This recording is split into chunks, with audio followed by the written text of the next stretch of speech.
ಗಿಡಗಳಿಗೆ ಬರುವಂಥ ಕಾಯಿಲೆ ಹಾಗೂ ಅವುಗಳ ಹತೋಟಿ ಕ್ರಮದ ಬಗ್ಗೆ ನಾನು ಇಲ್ಲಿ ಹೇಳ್ತಾ ಇದ್ದೇನೆ. ನಾನು ಆವಾಗಲೇ ತಿಳಿಸಿದಂತೆ ನಾನೊಬ್ಬ ಕಂಪ್ಯೂಟರ್ ಮುಂದೆ ಕೂತ್ಕೊಂಡು ಮಾಡುವಂಥ ಸೈಂಟಿಫಿಕಲಿ ಇಂಜಿನಿಯರ್ ಅಥವಾ ವಿಜ್ಞಾನಿ ಅಲ್ಲ, ನಾನು ಪ್ರಾಕ್ಟಿಕಲ್ ವಿಜ್ಞಾನಿ. ಅದಕ್ಕೋಸ್ಕರ ನನ್ನ ಅನುಭವವನ್ನು ಇಲ್ಲಿ ವಿವರಿಸ್ತಾ ಇದ್ದೇನೆ. ನಮ್ಮ ಮನೋಸ್ಥಿತಿ ಇವತ್ತು ಹೇಗೆ ಆಗಿದೆ ಅಂದರೆ, ಯೂಟ್ಯೂಬಲ್ಲಿ ನೋಡಿ WW ಹಾಕಿದ ಕೂಡಲೇ ಹೇಗೆ ಬರುತ್ತೋ ಅದೇ ರೀತಿ ನಮಗೆ ಕೃಷಿಯಲ್ಲಿ ಸಿಗಬೇಕಂತ ಇರ್ತದೆ. ಆದರೂ ಆ ಥರ ಯಾವತ್ತೂ ಪ್ರಾಕ್ಟಿಕಲಿ ಆಗಿ ಆಗೋದಿಲ್ಲ. ಇಲ್ಲಿ ತಮಗೆ ಈ ಕಾಯಿಲೆ ಬಗ್ಗೆ ಹೇಳುವ ಒಂದು ಉದ್ದೇಶ ಏನಂದರೆ, ನೋಡಿ, ನಮಗೆ ತಲೆನೋವಿಗೆ ನಾವು ತಲೆನೋವಿನ ಒಂದು ಗುಳಿಗೆಯನ್ನು ಸೇವಿಸ್ತೇವೆ, ಅದು ಬಿಟ್ಟು ಬೇರೆ ಯಾವುದೇ ಗುಳಿಗೆಯನ್ನು ಸೇವಿಸ್ತಿಲ್ಲ. ನಾವು ಇಲ್ಲಿ ಏನು ಮಾಡ್ತಿದ್ದೇವೆ, ಗಿಡಗಳಿಗೆ ಹಳದಿ ರೋಗ ಬಂತಂದರೆ ಇಡೀ ಗಿಡದ ಬುಡದಿಂದ ಮೇಲ್ಗಡೆವರೆಗೆ ಕಂಪ್ಲೀಟ್ ಸ್ಪ್ರೇ ಮಾಡ್ತೇವೆ. ಇದು ಮಾಡುವ ದೊಡ್ಡ ತಪ್ಪು. ಈಗ ಬೋಡೋ ದ್ರಾವಣವನ್ನು ಸ್ಪ್ರೇ ಮಾಡ್ತಾ ಇದ್ದೇವೆ. ಅವುಗಳು ಯಾವ ರೀತಿಯಲ್ಲಿ ಕೆಲಸ ಮಾಡ್ತೇವೆ ಅಂತ ತುಂಬ ಜನಕ್ಕೆ ಗೊತ್ತೇ ಇಲ್ಲ. ಅಲ್ಲಿಗೆ ಹೊಡ್ತಾರೆ, ಬೋರ್ಡು ತರ್ತಾರೆ, ಸ್ಪ್ರೇ ಮಾಡ್ತಾರೆ. ಅದರ ಮಾಡುವ ಉದ್ದೇಶ, ಅದರ ಫಲವತ್ತತೆ ಏನು, ಯಾರಿಗೂ ವಿವರಣೆ ಇಷ್ಟವರೆಗೆ ಕರೆಕ್ಟಾಗಿ ತಿಳ್ಕೊಳ್ಳಿಕ್ಕೆ ಹೋಗಲಿಲ್ಲ. ತಿಳ್ಕೊಂಡವರು ಅದರ ಬಗ್ಗೆ ಮಾಹಿತಿ ಹಂಚಲಿಲ್ಲ. ಬೋರ್ಡಿಗೆ ಹಾಕುವ ಕೆಲವೊಂದು ವಸ್ತುಗಳೆಂದರೆ ಸುಣ್ಣ ಸಮ ಪ್ರಮಾಣದ, ಮೈಲ್ತುತ್ತು, ಅದಕ್ಕೆ ಬೇಕಾಗುವಂಥ ಗಮ್ಮು ಹಾಗೂ ನೀರು, ಇನ್ನಿತರ ದ್ರಾವಣಗಳನ್ನು ಬೆರೆಸ್ತಾರೆ.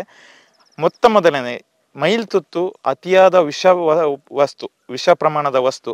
ಇದನ್ನು ಅತಿಯಾಗಿ ಸ್ಪ್ರೇ ಮಾಡುವುದರಿಂದ ಅಡಿಕೆ ಗಿಡಗಳಲ್ಲಿ ಪಾಲಿನೇಷನ್ಗೆ, ನಾವು ಏನು ಅಡಿಕೆ ಗಿಡದ ಗೊನೆಗೆ ಸ್ಪ್ರೇ ಮಾಡ್ತೇವೆ, ಆವಾಗ ಪಾಲಿನೇಷನ್ಗೆ ಬರುವಂತಹ ಜೇನುಹುಳಗಳು ಅವನ್ನು ಸೇವಿಸುವುದರಿಂದ ಜೇನುಹುಳಗಳ ಸಂತತಿ ನಾಶವಾಗ್ತಾ ಇದೆ. ಅದರಿಂದ ಕೇವಲ ಜೇನುಹುಳಗಳ ಲಾಸ್ ನಮಗೆ ಅಲ್ಲ, ಜೇನುಹುಳಗಳಿಂದ ಏನು ಪಾಲಿನೇಷನ್ ಆಗಬೇಕಿತ್ತು ಆ ಕಾಯಿಗಳು ಪಾಲಿನೇಷನ್ ಆಗೋದಿಲ್ಲ. ಆವಾಗ ಅಡಿಕೆ ಉದುರುತ್ತೆ. ಆವಾಗ ಈ ಅಡಿಕೆ ಉದುರುವ ರೋಗ ಬಂದು ಎಲ್ಲ ಅಡಿಕೆ ಹೋಗ್ತದೆ ಪಾಲಿನೇಷನ್ ಆಗದಿದ್ದರೆ. ಆವಾಗ ನಾವು ಏನು ಮಾಡ್ತೇವೆ, ಬೋರ್ಡನ್ನು ಪುನಃ ಸ್ಪ್ರೇ ಮಾಡ್ತೇವೆ. ಇದು ಸುಮ್ಮನೆ ನಾವು ಏನು ಕಾಯಿಲೆ ಇಲ್ಲೇ ಇದ್ರೂ ಮದ್ದು ತಗೊಳ್ಳುವಂಥ ಗುಣವನ್ನು ಮಾಡ್ತಾ ಇದ್ದೇವೆ. ಅದಕ್ಕೋಸ್ಕರ ಹೇಳಿ ತಮಗೆ ತೋರಿಸ್ತಾ ಇದ್ದೇನೆ. ನೋಡಿ, ಇದು ಡ್ರೈ ಲ್ಯಾಂಡಲ್ಲಿ ಇರುವಂಥ ಗಿಡ. ಇಲ್ಲಿ ಯಾವುದೇ ನೀರು ನಿಂತಿಲ್ಲ, ಸಮ ಪ್ರಮಾಣದಲ್ಲಿ ನೀರನ್ನು ಕೊಡ್ತಾ ಇದ್ದೇವೆ, ಅದು ಆವಿಯಾಗಿ ಹೋಗ್ತದೆ. ಗಿಡಕ್ಕೆ ಎಷ್ಟು ಬೇಕೋ ಅಷ್ಟು ಸೇವಿಸ್ತದೆ. ಒಳ್ಳೆಯ ಹಸಿರು ಬಣ್ಣದಿಂದ ಈ ಗಿಡ ಕೂಡಿದೆ. ನೋಡಿ, ಇಲ್ಲಿ ನಾನು ಇದನ್ನು ಕ್ಲಿಯರಾಗಿ ಇಲ್ಲಿ ತೋರಿಸ್ತಾ ಇದ್ದೇನೆ.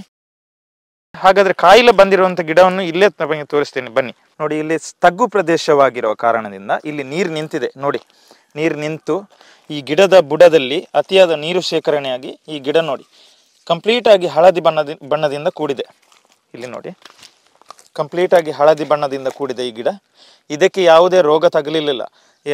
ಎಲ್ಲ ಗಿಡಗಳನ್ನು ಒಂದೇ ಟೈಮಲ್ಲಿ ನಟ್ಟಂಥ ಗಿಡಗಳು. ಇದಕ್ಕೆ ಪ್ರಾಬ್ಲಮ್ ಆದದ್ದೇನೆಂದರೆ, ನೀರು ನಿಂತು ಬೇರಿಗೆ ಕೊಳೆ ರೋಗ ಬಂದು ಹೊಸ ಬೇರು ಚಿಗುರದಂತೆ ಆದ ಒಂದು ಕಾಯಿಲೆ ಅಡಿಕೆ ಕೊಳೆ ರೋಗ. ಆವಾಗ ಇದಕ್ಕೆ ಸೊಲ್ಯೂಷನ್ ಏನು?